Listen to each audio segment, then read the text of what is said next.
गुरुकुल की परीक्षाएं खत्म हो चुकी थीं। सभी छात्र आश्रम में एकत्रित होकर चर्चा कर रहे थे कि अब छुट्टी के बाद वे सभी घर पहुंचकर क्या क्या करने वाले हैं।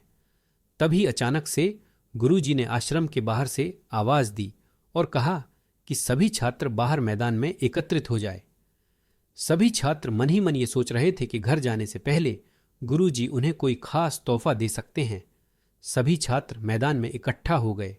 गुरुजी ने कहा, मेरे सभी प्रिय शिष्यों, घर जाने से पहले आप सभी एक दौड़ में हिस्सा लें। उन्होंने एक शर्त रखते हुए कहा, आप सबको दौड़ में एक अंधेरी सुरंग को भी पार करना है और दौड़ में जो भी चुनौतियां आएंगी आप उन सब का सामना करेंगे। हम सब पूरी तरह से तैयार हैं गुरुजी, सभी शिष्यों ने एक ही स्वर में कहा। अगले ही सुबह दौड़ शुरू हुई और सारे शिष्यों ने बहुत स्फूर्ति के साथ दौड़ लगाई। जब वे अंधेरी सुरंग में पहुंचे तब सभी के पांव में कुछ चुभने का आभास प्रतीत हुआ। जगह जगह पर कुछ नुकीले पत्थर थे जिनकी वजह से पैरों को बहुत चोट आई और वे सभी दर्द से कराह रहे थे। जैसे तैसे दौड़ेज पूरी हुई। दौड़ पूरी करके छात्र आश्रम में एकत्रित हुए। तब गुरुजी ने सभी छात्रों से पूछा, आप सब छात्रों में कुछ ने दौड़ बहुत जल्दी पूरी कर ली और कुछ छात्रों को ज्यादा समय लगा, ऐसा क्यों? एक शिष्य ने इसका जवाब देते हुए कहा, गुरुजी, हम सभी छात्रों ने एक साथ दौड़ना शुरू किया, लेकिन अंधेरी सुरंग पहुंचते ही हम सबकी स्थिति बिल्कुल ही बदल गई।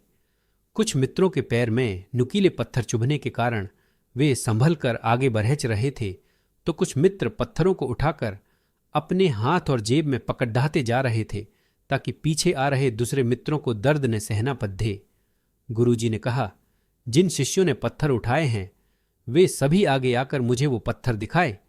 जिन छात्रों ने पत्थर उठाए थे वे सभी आगे आकर वो नुकीले पत्थर दिखाने लगे।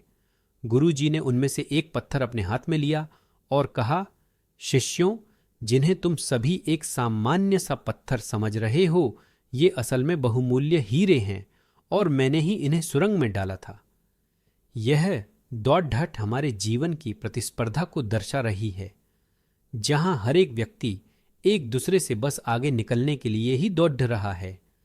लेकिन आखिर असली विजेता वही है जो इस दौड़ में दूसरों का भला करते हुए आगे बढ़ता है।